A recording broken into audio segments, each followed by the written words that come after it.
It was in that very moment when SOUJI Okita realized that he was cooked. What's up, guys? Welcome to here. We're going to do a breakdown and review for chapter 87 of Record of Ragnarok, which is known as, I actually don't know. Like I don't, at least this chapter does not have a translated title. At least not on the thing that I'm reading on. So like, I have no idea. But this chapter, it has me hyped. It has me cheesing. It has my toes curling a little bit. But as it also does all that, it has me fearing for my boy. Please, Susano, don't tear him limb from limb. I need him. I need him to cook, Susano. I don't need him to get cooked. I'm begging. But of course, enough of my begging. We got a whole bunch to talk about in this nice chunka-dunka of a chapter. So let's not waste any more time and let's hop right into it. Editing me. Ready. 3, 2, 1, go. What's up, guys? That guy with a pencil here. Fun fact, I do happen to have it on me and keep it on me at all times. And another fun fact, I also have this on me, and I keep it on me at all times.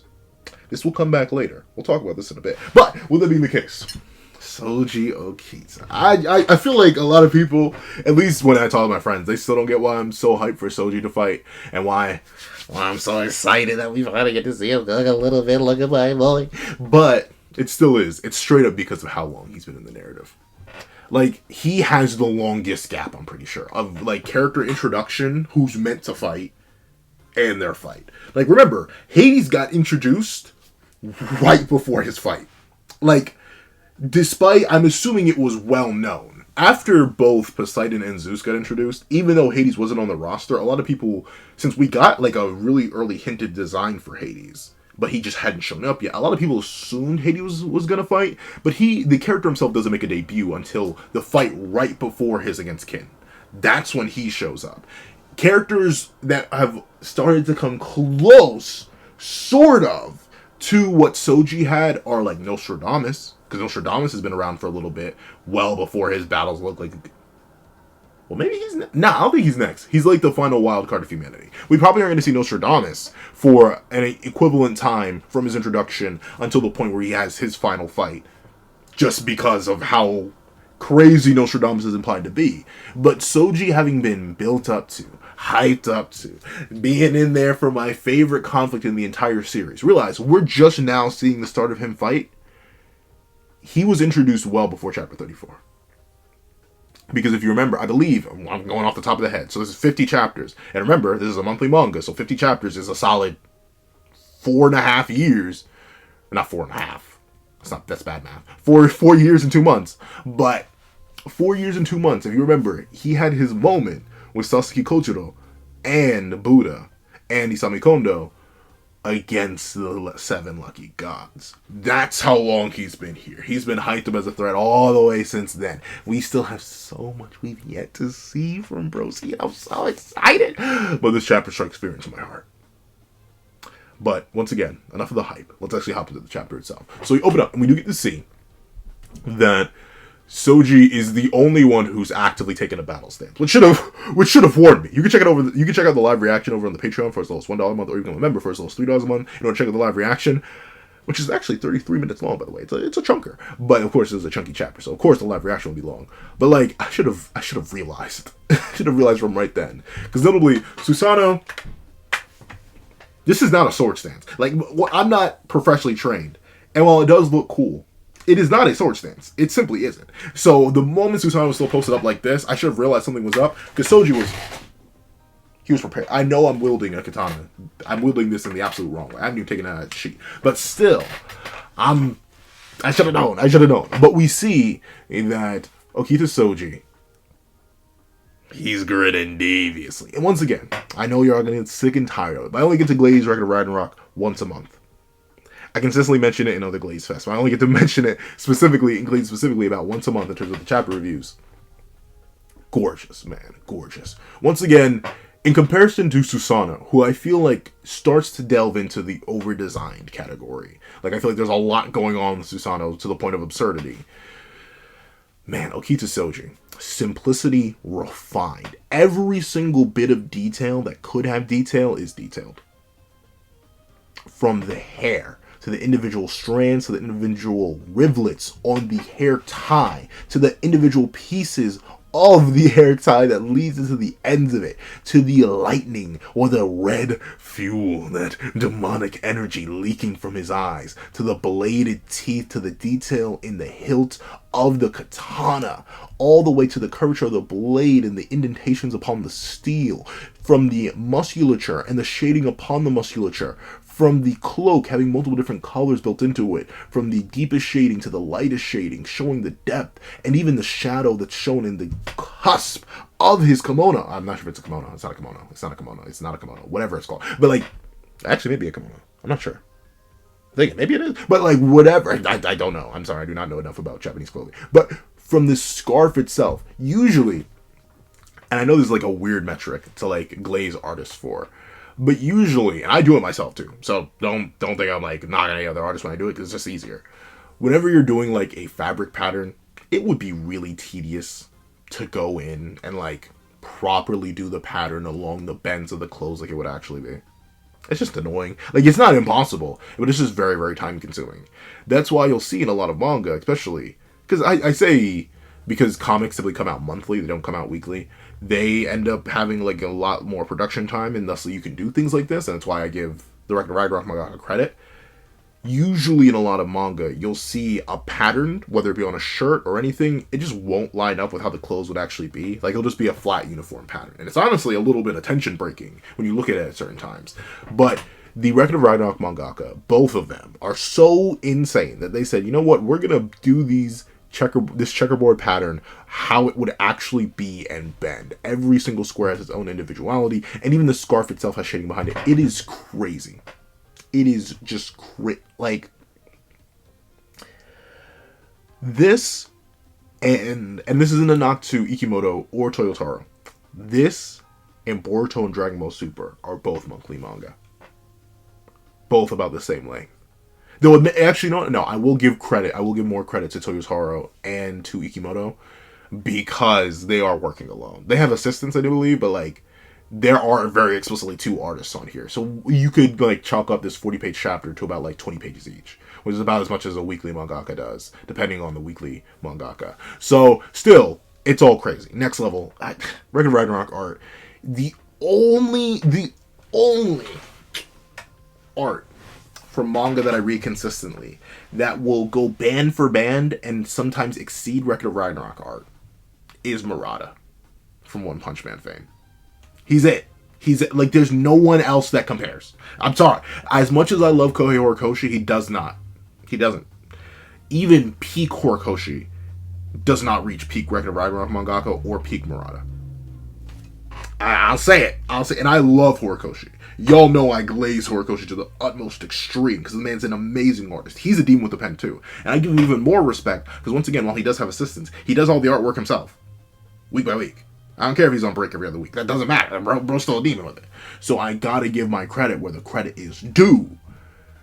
But even this one panel alone clears a lot of the manga I've read in the past week. It's so good. Enough glaze.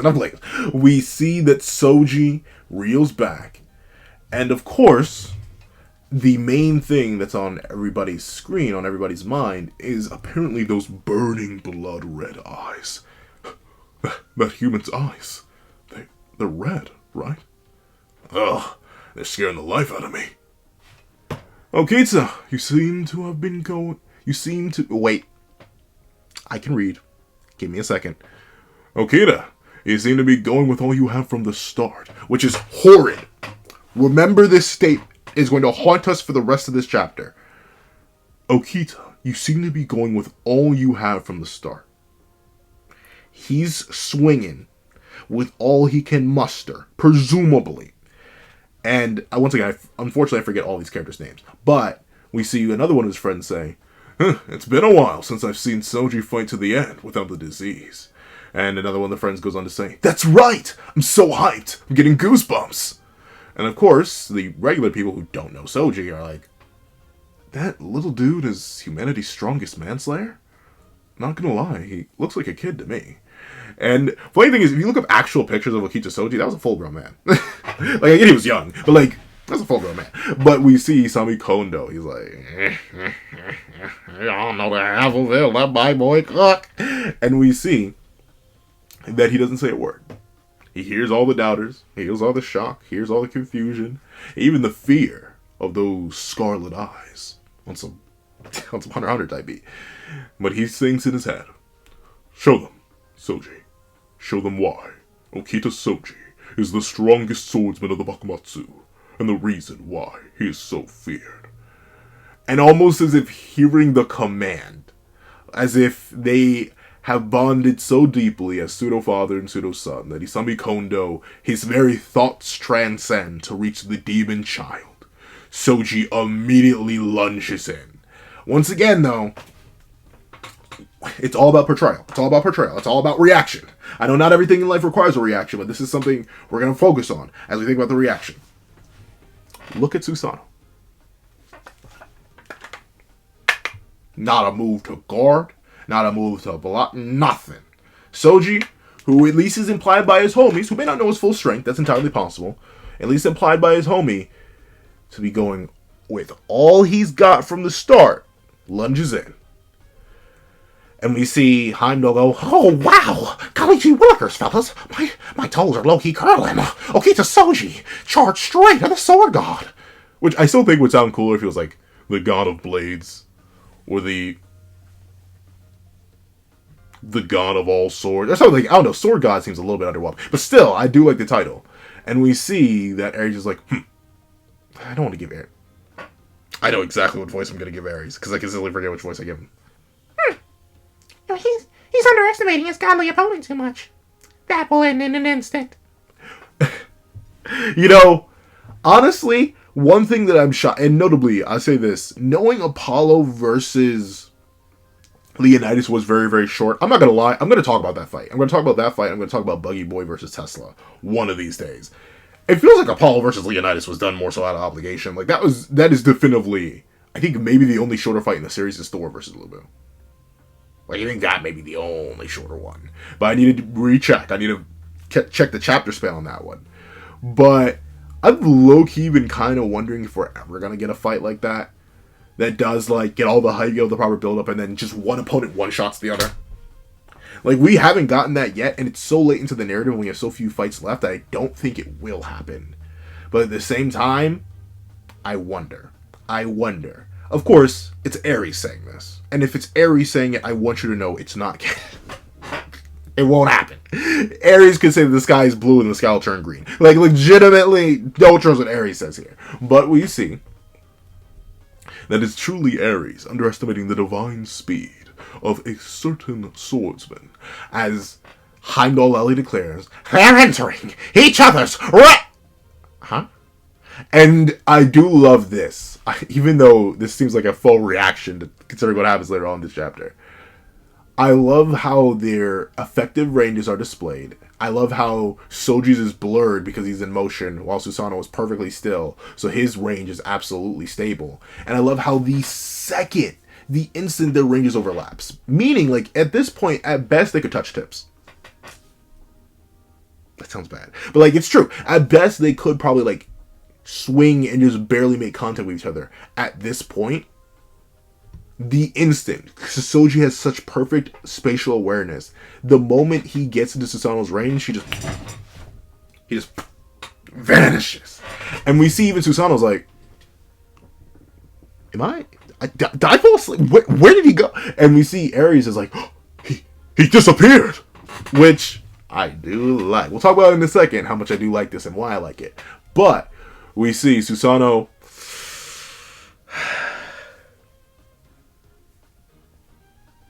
He's showing he's a little bit himothy. What can I say? As he turns and perfectly perceives SOUJI Okita, who did attempt to blitz him. Like, I don't know what else you would call this, right? Like I wouldn't say this is like a pseudo blitz or a false blitz. No. Like SOUJI was, like he was going for it.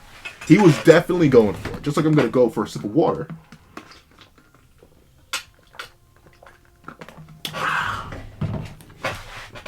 Stay hydrated, folks. But with it being the case, SOUJI was moving for it. He was going for it. But look at this, bro. Susano, after seemingly enough being caught off guard, shocked, bamboozled even. Bro, like, it's almost like those moments in the movies where, like, something happens and then you see the character slowly go. Like, the fact that he just turns his head and follows SOUJI so cleanly is crazy. And, like, once again, look at this reaction. SOUJI, deadly serious. He's going. Sure, the blade seems drawn backwards here, but he's clearly rearing up for a swing. He's definitely attempting to remove Susano's head here. And look at Susano's face and his reaction. Whoa! Does this look like a man who's in danger?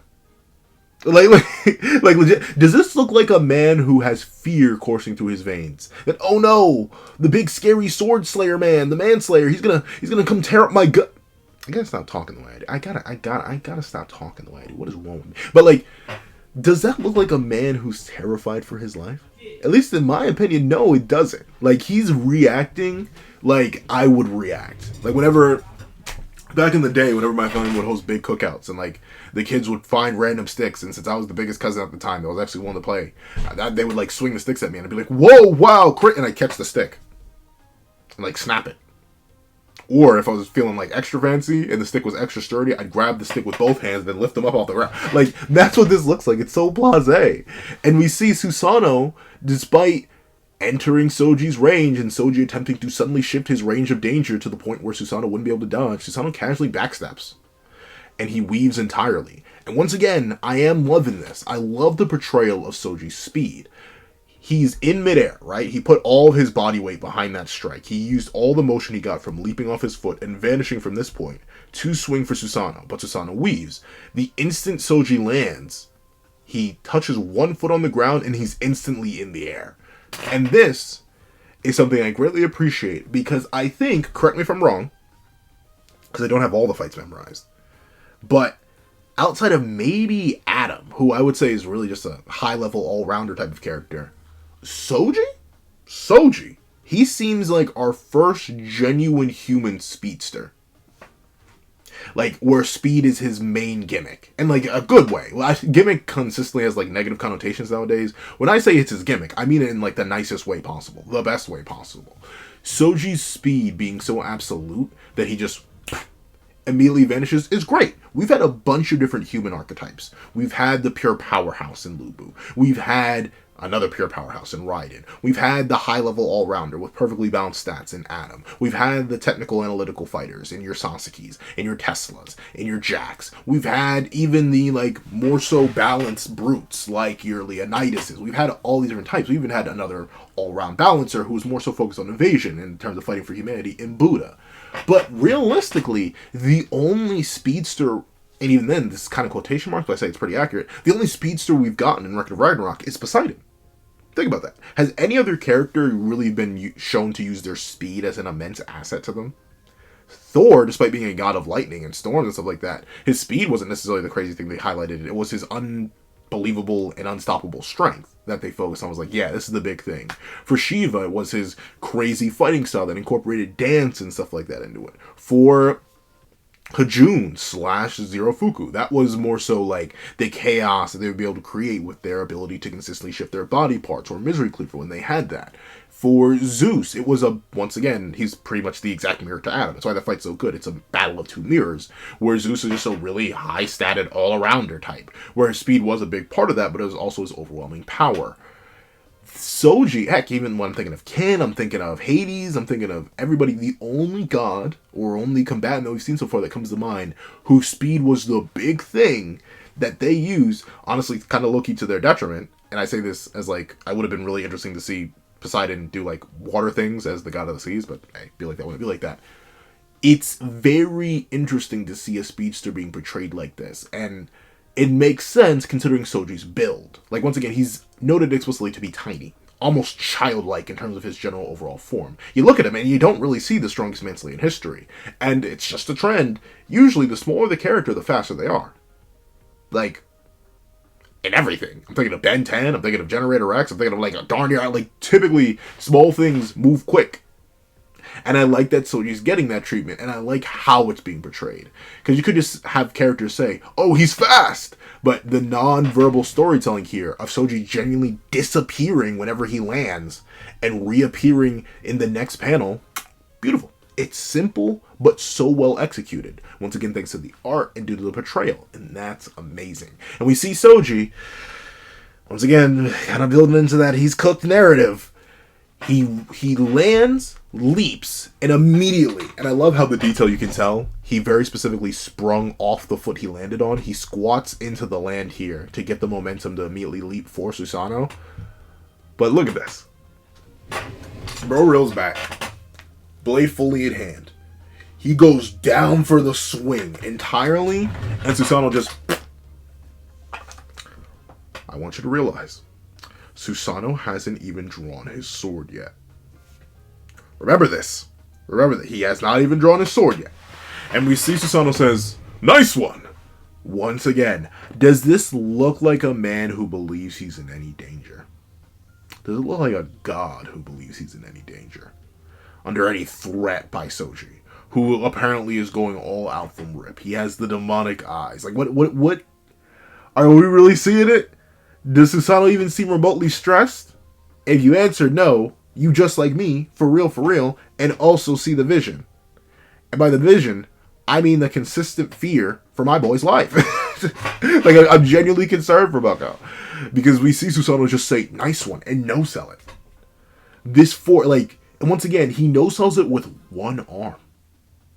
Like, he doesn't even reinforce the block. Like, maybe if he did something like this, where he was like, ooh, then maybe I could give it credit. But no, bro just... Soji's gravity-assisted, two-armed, full-body swing down motion strike gets no-sold and barely chips what is going to be revealed to be a scabbard. What? You're telling me he doesn't have any more in the tank? What do you mean? I need him to have more in the tank. Heavens forbid. But we see that as Soji gets that compliment and his blade is blocked, Soji simply... He gets that look. The look of, we can't do this anymore, Susano. You're getting on my nerves. And I do love it. And we see that Susano's like, wow. You're faster than I assumed you'd be. You're so rough. I didn't even have time to pull my sword out. I know that's a testament to the savagery of Okita's fighting style and also his overall high levels of speed. But, like, that's low-key and bad. Like, imagine you go to a sword fight with a whole sword and your opponent starts beating, well, not even beating you, no-selling all of your strongest swings and strikes with their backhand, or like with like a sheath. I don't know. That'd be kind of crazy. It'd be wild to me. But of course, I guess it makes sense. Susano is the god of swords. He's just like that. Presumably, it's crazy to think, but everything that Soji knows,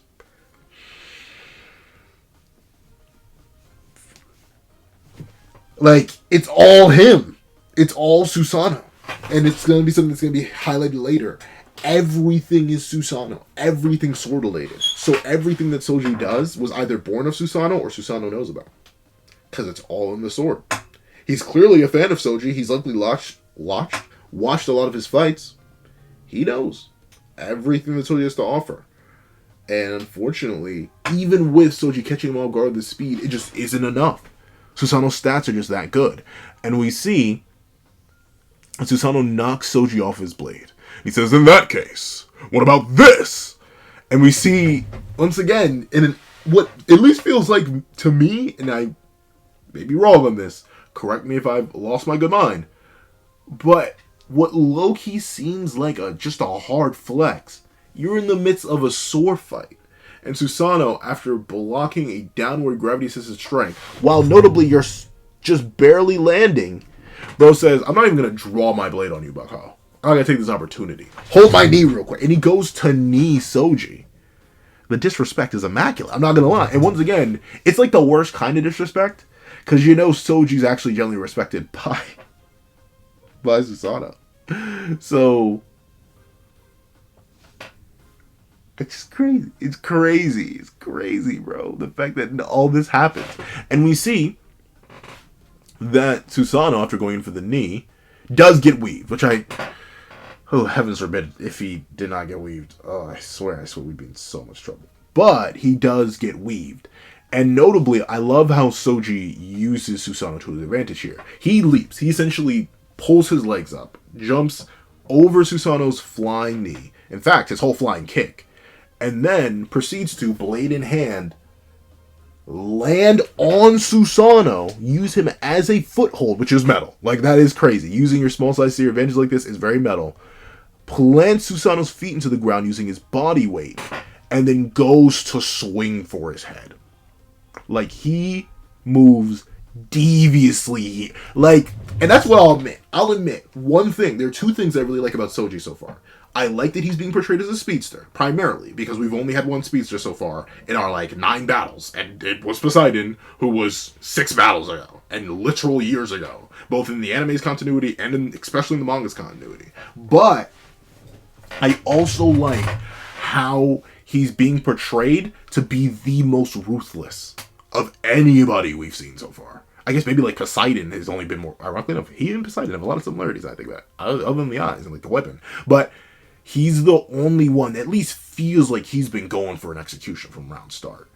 Not with words or worthless platitudes. Leo was doing a lot of yelling at Apollo. Apollo, you suck, I want to kick you in the face, I want to beat you. Apollo's been, he was doing, not Apollo. Leonidas, he was doing a bunch of barking. A whole bunch of yelling. He was doing a whole bunch of that, but there wasn't much bite behind it. Meanwhile, SOUJI, without saying a word, even in spite of his smiling, no. He wants Susano's head. He's going to take his life if he can.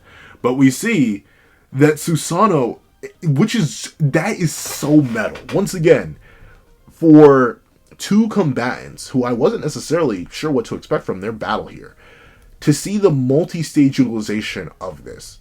So, Susano, after blocking, goes in for the knee. SOUJI takes advantage of this by leaping on Susano as a foothold, forcing his knee down into the ground and allowing SOUJI to go for the head on some Thanos type beat, on some Thor from Endgame type beat, to truly go for the head. But what does Susano do? Not only does he manage to look at the blade here, look at the blade and the distance between the blade and Susano's head. It's super close, but Susano manages to hit a 2-for-1 combo here, where he raises his blade to block and goes further into the pistol squad in order to throw off SOUJI's balance and take away some of the force.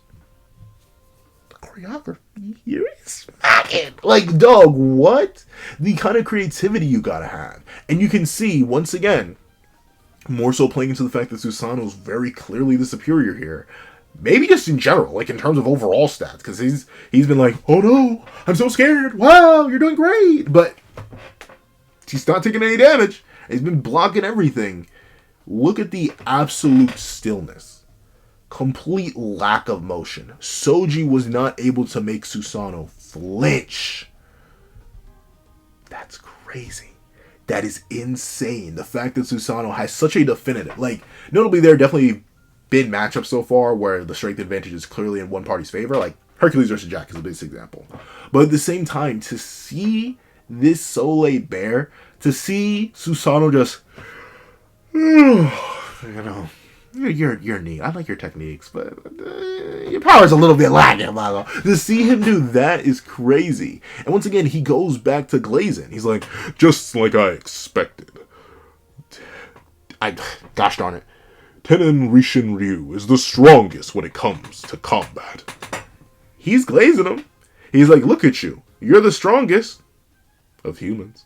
As he just doesn't do anything but flex on him. And quite literally, once again, SOUJI is wielding two-handed.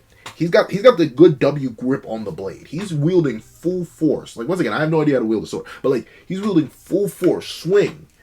And Susano's just one-handing. And I know a lot of swords are one-handed. The broadsword is one-handed. But the fact that it's just so casual for him, And SOUJI's going all out. That's the thing. There's no stress on Susano's face. It's just all smiles and slight spurts of shock, only to immediately react to and shut everything down. The same instant he appears a teeny tiny bit shocked. That's wild. Like, that's crazy. That's crazy that it's so casual. It's so easy for him. And we see he swings SOUJI off. And once again, look at the difference here. Look at the difference. The reason I'm so worried for SOUJI, the reason why I may have opened up the intro and said he's cooked. Look at the difference. SOUJI lunges in. Susano weaves, but then Susano casually blocks him. There's no sign of tension, no stress here, and all of SOUJI's motion is killed to the point where he's forced to stop, land, and reset. So he gets not necessarily knocked back here. He dodges away from this hit, dodges away from the knee, but once again, the force of SOUJI landing does knock Susano's knee down, but it doesn't cause him to tense or stress at all. And we see the moment he tenses and flexes just a little bit, where SOUJI strikes could do nothing to the god of blades. Simply one casual one-arm swing from admittedly a more flexed arm sends SOUJI flying into the roof across the street.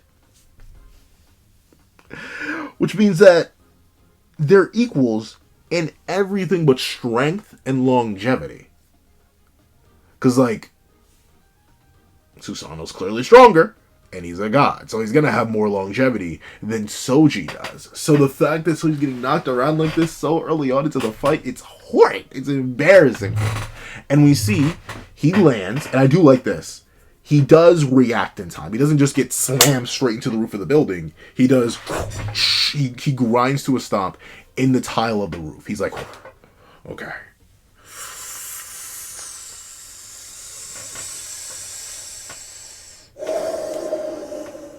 We're locking in. I do like how he does have that deep, calm reaction to him. And I do love how the environment's being used. Once again, I mentioned this in the previous chapter review, but we haven't had a real good arena since Jack, which is now multiple years away. So I'm happy that the actual background, being the recreation of this section of Japan, is very, very useful in terms of vantage points and height points and leverage and stuff like that. They aren't simply fighting in an open, empty space. They're fighting in a slightly less open, way less empty space, which allows them a lot more freedom and flexibility. It makes me excited for when these two start to get active, like, relative to each other. Like, they're starting to push each other's limits. Are they going to be tearing apart the very buildings with their sword slashes? Are they going to be leaping between them? Like, there's so many opportunities for crazy choreography to come out of the fact that there's actually things to interact with on this stage. Like, that's crazy. That adds new layers to it. It adds more creativity and more freedom for the mangaka to do literally whatever they want. And we see that ultimately, SOUJI, he isn't discouraged. In fact, if anything, I'm getting excited. I can't do Goku's voice. But he says, now this is fun, isn't it? Oh, he's so goated. Oh, he's my goat. Oh, SOUJI for president. SOUJI for president. Oh, he's so goated. He's so goated. Oh, he's so goated. Oh, he's so goated. I'm sorry, he's so goated. But he is having fun, which, once again, does leave me with some hope that this isn't all that he's got in the tank. He's still kind of just like, he's poking at the bear, essentially. He's like,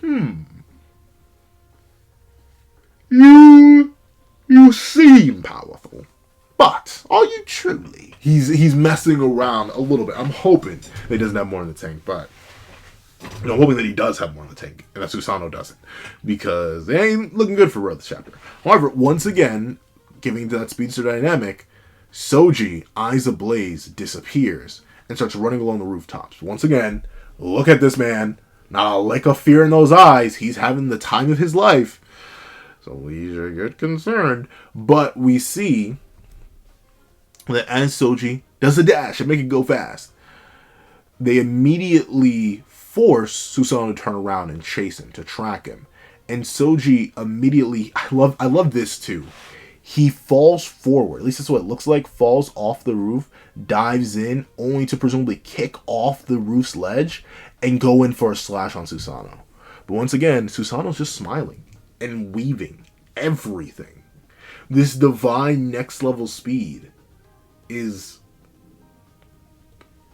great. I wish I could say it's crazy that all this speed, all this ability, all this uniqueness is nothing to Susano. He just casually no-sells it. No issues at all. That's crazy. And notably, he's still being extremely passive, as you'll see. Because I thought what this was at first was him, like, reeling back, tilting with an attack, and then boom! Into beam SOUJI on his dome piece. But no, he just casually stays back and extends his hand down. He's like, hey! He kind of hits the Jiraiya pose a little bit. He's like, hey! But we see that SOUJI's like, this is getting tedious. This is getting so tedious. And he proceeds to turn around and start, zoom, zoom, zoom, zoom, zoom. He got the zoomies, as, you know, people do. I get the zoomies too. I do be zooming. But with it being the case, we see he starts hitting the rotation jutsu on our main man, Susano. And he goes in, but unfortunately, once again, Susano's just, he weaves out the way. It's so casual too. That's the main thing. Notably, we've seen characters dodge when they're frantic, when they're reduced down to their basic instincts, when they truly are able to let it loose a little bit. But Susano's just like, indeed, this is fun. He's just chilling. He's having such a good time just relaxing and playing around. It's crazy. Go.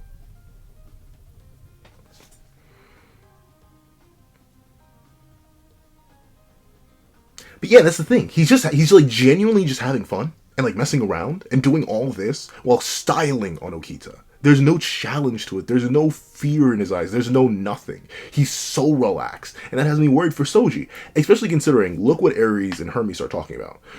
As Ares says, What? What even is that speed? and Hermes goes, well, it's not just his speed. Each and every one of those slashes are packing so much power they can cleave his opponent in half. Which, I don't know. That's nice to say, Hermes, and I usually trust you, because you are... Hermes is gospel. Like, beyond a shadow of a doubt, Hermes is gospel. But, like, in this case, I'm not sure how much gospel he really is. Because, like, none of these slashes, unless this blade is so immediately durable, like, if they really had that much force, you'd think these blocks wouldn't be so clean or so simple. You'd think they'd, like, take way more effort. But they don't seem to. It looks like he just has perfect, genuine ability to block and redirect SOUJI at every turn. But I guess maybe that gives hope for SOUJI. What he now needs to do is, like, find an opening on the guy who knows every single opening there could ever be. Like, I don't know. Because right now, I'm very concerned for SOUJI. And we even see that Zeus even gives praise. Like, what a terrifying slayer instinct. I see why he's called the strongest. And we see that Susano, once again with a big old grin, is smiling at SOUJI as he says, that's the demon child, Okita SOUJI. And we get an explanation on the red-eyed phenomena. He's not a member of Kurapika's lost clan. As it's explained by the narrator, the red eyes, they are manifested by Okita SOUJI when he reaches a state of extreme excitement. It's called Onigo, the demon child. Those burning eyes, burning bright red, are a testament to the rapid combustion of his life. Thanks to the heart sending out 3 times the normal amount of blood volume, all the muscle cells in his body awaken. Thanks to that, it becomes possible to exercise physical capabilities beyond those of humans. So, essentially, SOUJI's going all out in an amped state, wielding his divine weapon, already, and he's unable to land a single hit or truly make Susano flinch. Like, don't get me wrong, this is really, really cool. I like that his divine speed's being highlighted. I like that characters like Hermes, characters as reputable as Hermes, are giving credit to... I was about to call him Sasuke. To SOUJI's strength and stuff like that. I'm glad Okita's popping off the best he can, and as he says himself, he's having himself a good spot of fun right now. But the big issue is, he's really diving into everything. I'm not sure what else bro has to offer. And look at this, right? I would give more glaze to this statement right here, right? Because he's pumping out 3 times the amount of blood that he usually would, and his muscle cells are awakened. He has physical capabilities beyond those of humans. The thing is, though, in Record of Ragnarok, pretty much every human has that.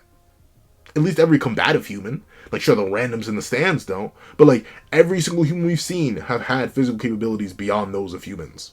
Whether it be speed, or perception, or durability, or anything. Like, they've all been extremely swole. So, it's pretty hard to glaze SOUJI off of this one. As much as I would love to, it's hard to do anything. It's why, I'm not saying Inverse Record of Ragnarok is the worst, but it's pretty difficult. Because, since everyone's superhuman, and we don't have any direct scaling between everybody, it's hard to do anything. Like, a lot of characters have solid cross-verse scaling, which is weird, but like, Zeus has that Big Bang statement. He has the stopping time feat. Adam scales directly to that. So you just give both of them inaccessible speed and put them at universal. Like, that's as simple as that. For Shiva, he's stated to be able to destroy the world with his dance. He dances. Raiding's able to compete. Well, compete is it's kind of hard to say compete, but he's able to compete with that. So while they're planetary, their speed's a little bit more concerning, but like, you have solid cross-verse stuff that you could do there. But inverse, it's hard to tell. Like, sure, he's stronger than a human, but look at this. He lands this what seems like a super clean slash on Susano. Susano's forced back. You see his blade not being raised in time to block, but actually, no. SOUJI whiffed. Do you see my fear? Like, he's not landing a single blow. He's not doing anything. Susano's going, oops. Like, he's having a ball. But SOUJI's just watching and stumbling around and nearly falling. Like, this is so dangerous. And we see SOUJI, since he's been unable to do anything, barely put any pressure on Susano. He's made him dodge, but like, he hasn't really been able to make him stagger or stumble or anything like that. We see SOUJI, he lands on one foot, and then his friends recognize it. It's coming. Here it comes. Okita's special move. And Isami Kondo loudly declares, go for it. Here I come. We see he draws the blade in a very similar stance to what Susano will take later on in this chapter.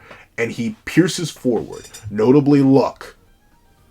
Susano was not guarding here. The blade is maybe a few inches from his face. He immediately moves the sword in front. This person with divine speed. Capabilities beyond those of regular humans. This top tier ability that's able to cleave his very opponent in half.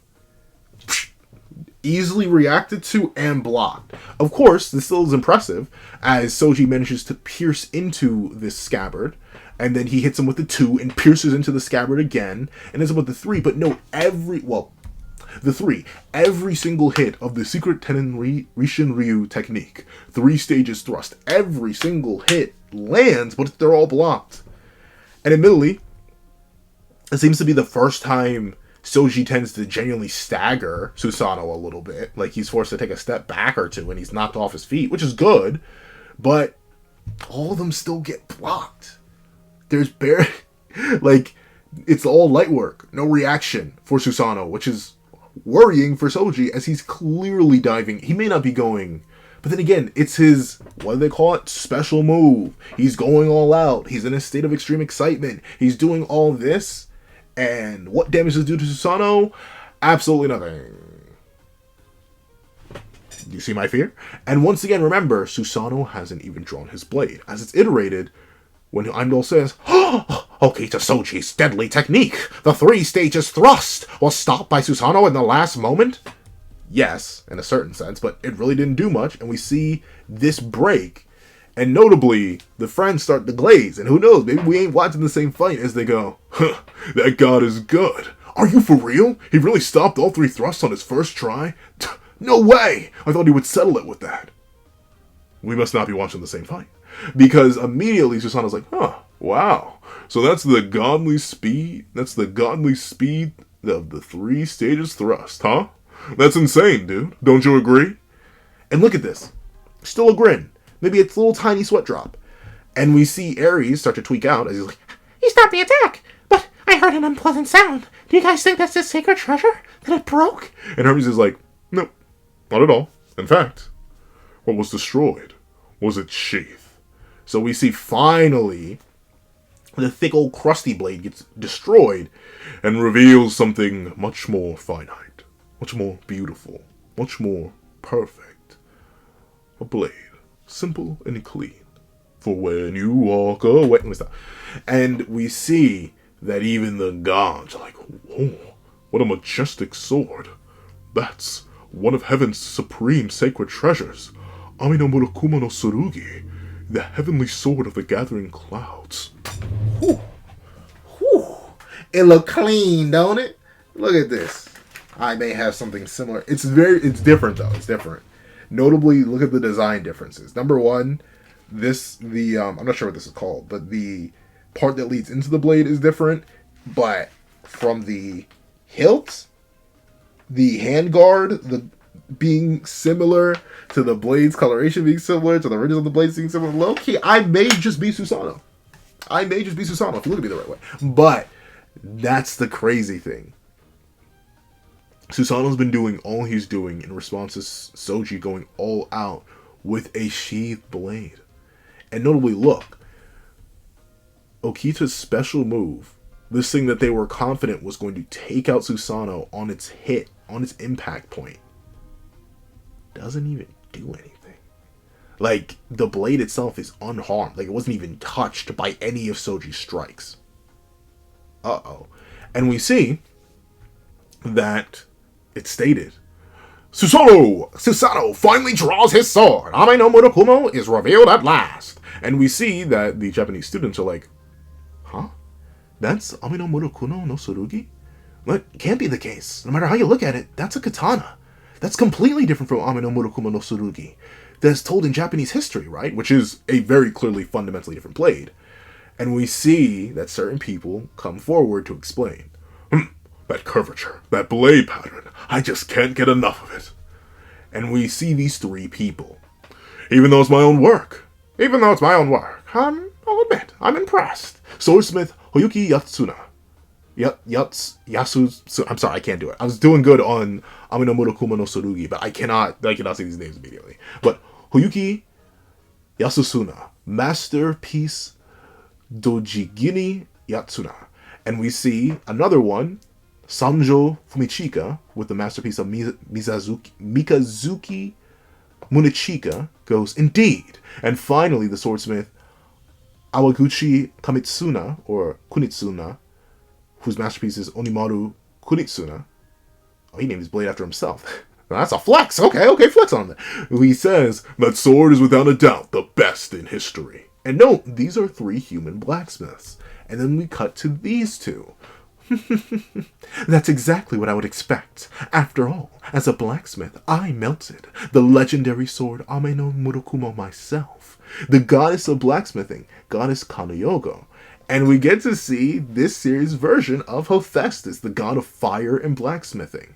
A union of blacksmiths, gathered by gods and humans respectively, poured their best skills in the forging of a new sword. That's why it's the ultimate sword. So this is the first, at least I think, unless I'm wrong, this is the first proper collaboration between humanity and the gods. If I'm not mistaken. Like, before they've been at each other's throats, but apparently, I'm not sure if they did this in the past, once these three great blacksmiths ended up perishing, they did this sometime in between, or if they did it today, but these five came together to forge a stronger divine treasure than the one that initially existed.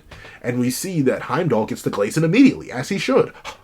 Amazing! That's some unbelievable information. You're saying the sword wielded by Susano is a collaboration between both the gods and humans?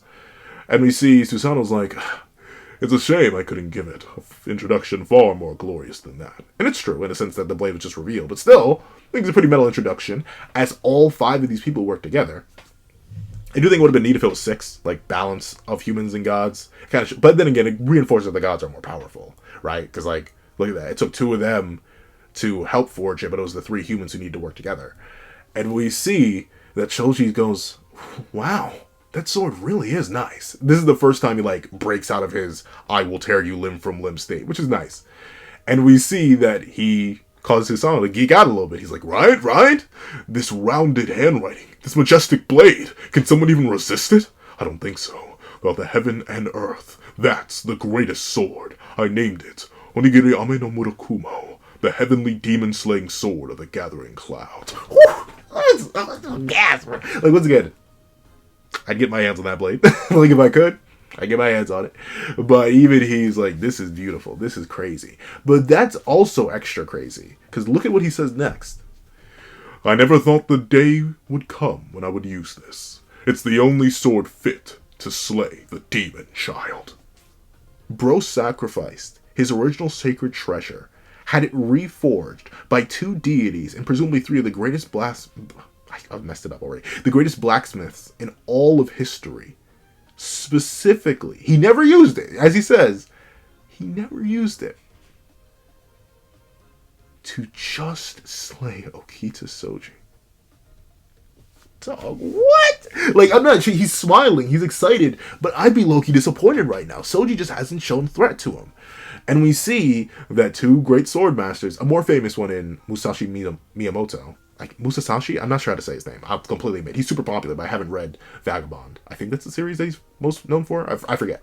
But with Sasaki Kojiro, these 2 long-lost rivals. And I do find it nice that Sasaki had to go back to his old rival now that his 2 main people that he always talked with in SOUJI and Isami Kondo now are either in a match or with their old crew.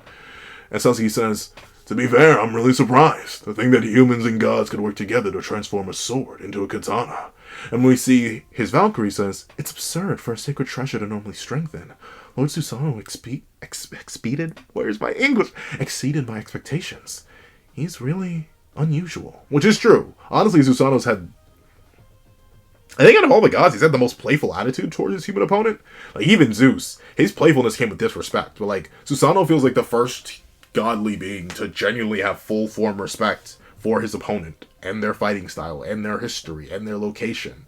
And yeah, in comparison to all the other deities we've seen so far, which have ranged from at best respect over time or at worst disrespect over time, Susano is very unusual. And we see him say, well, time to make this sword live up to its hype. And he takes a stance. And I'm gonna go through this entire section, because this is a chunky little section right here. The sword god took a stance for the first time in this deadly match.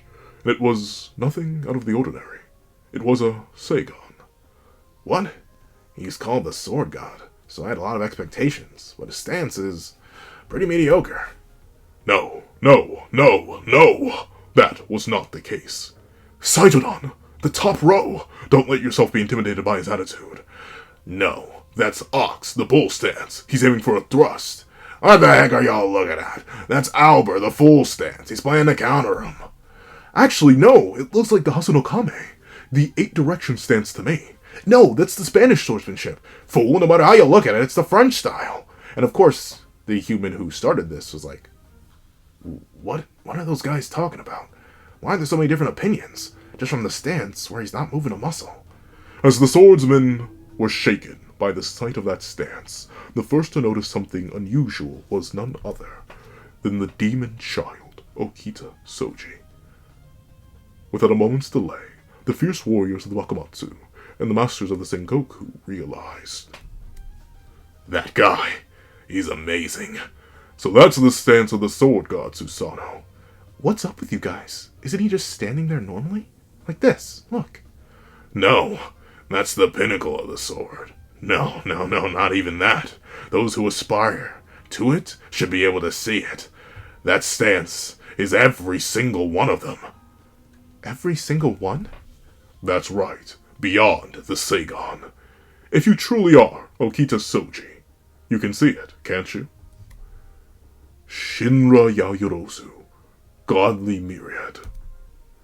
Like a god dwelling in all creation, what I wield now are all the swords.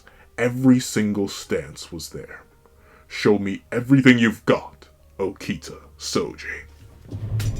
So, essentially, bro is the embodiment of swordsmanship.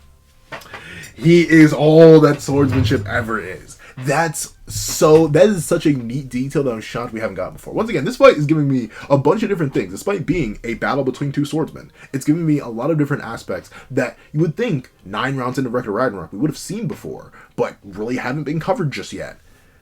The embodiment, the true embodiment of what he was. Because if there's one thing, and admittedly I know Susano's much more than just a god of blades, so maybe I know a lot of Susano fans are definitely likely disappointed, but at least for me, this feels like the first time a god has truly embodied what they're the god of. Like, think about it, in every way, shape, and form.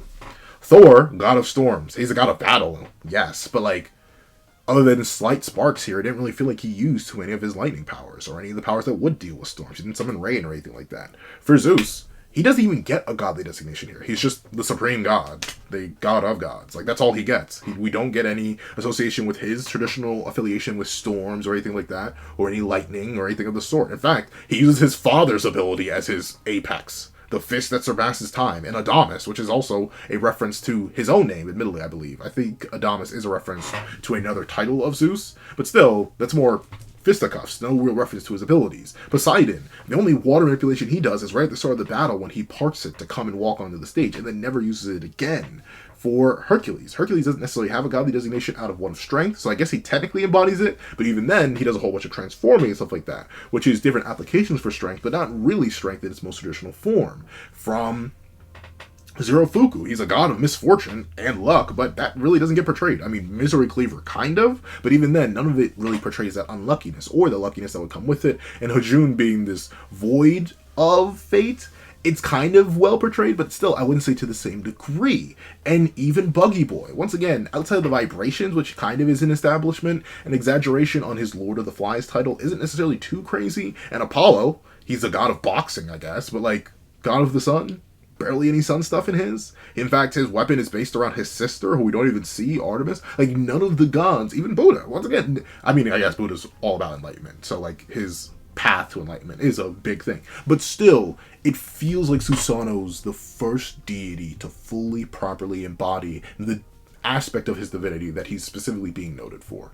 The fact that him simply taking a simple stance has numerous swordsmen across countless different eras, from countless different backgrounds, countless different styles, all recognizing it, even though all their blade styles and their blade forms are fundamentally different, and the debate starts happening over and over and over and over again. And the fact that SOUJI literally sees the infinity that exists within the depth of this one stance. Beautiful. Fantastic. Scrumdiddlyumptious. It's crazy. And it's why I think SOUJI is in danger. Because once again, Susano hasn't actively attacked him once. There may have been one swing off earlier on in the chapter. Meanwhile, SOUJI's been going crazy. He's pretty much shown his special move. He's done everything so far. So now, I think this is the first battle that's going to be genuinely reduced down to a training session, where SOUJI's going to be forced to evolve and transcend everything. Where Sasaki developed an understanding of all the swordsmen he encountered, and reached a level of understanding and unity with creation through that understanding. I think SOUJI's going to be the first human to have to genuinely transcend even that. He's going to have to transcend swordsmanship in of itself, because every blade exists within Susano. Shinra Yanyorozu. He's a godly myriad of everything. More than what SOUJI has ever seen. More than what anything or anyone has ever seen. And unless we just think Susano's going to load if SOUJI next chapter, SOUJI, I keep saying Shoji. SOUJI's going to have to evolve. And that has to be very, very exciting. If you couldn't tell. Oh! This chapter is straight gas. From the choreography to the fighting. Well, that's choreography. To the character writing, to the character interactions, to the cuts of specific characters, to the reunion of specific characters. Everything in this chapter is wonderful. Not a single drop of blood is spilled here. No one takes any damage. If anything, the only thing that takes damage is a scabbard, which isn't even a thing that has life juice to lose. And it looks like we're finally about to lock in. And I can't help but be super duper excited to see it. However, that's what I think. Please, what you guys think in the comment section down below. If you made it all the way to the end of this video, please leave. Leave Blade Works. Like, it can be one word, it can be two word. Leave Blade Works in the comment section down below. And to thank you so much for watching. Remember to leave a like, share, comment, and subscribe. And make sure you hit that little notification bell so you don't miss out on any videos that come to the channel. Also, I do have a Patreon down below where you can support me for as low as $1 a month. Things like exclusive videos, early content, and more. You guys want to become a member of the channel for as low as $3 a month to get the same perks and more. Some of those perks will include the 33-minute live reaction to this very chapter. Now, I'd like to thank you so much for watching once again, and I hope you guys have a wonderful day. This is That Guy with a Pencil, writing off.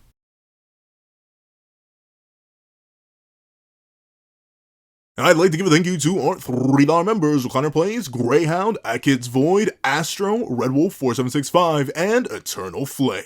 I'd like to give another thank you to our $5 patrons, Victor, Steron, Sean, RNG Master, Midnight Lord 21, Metal Solid Crisis, Kevin, Igneel, and EHack1. And I'd like to give a gargantuan thank you to our $7 members, Autumn Mornings Lazo and Jan Tomaz.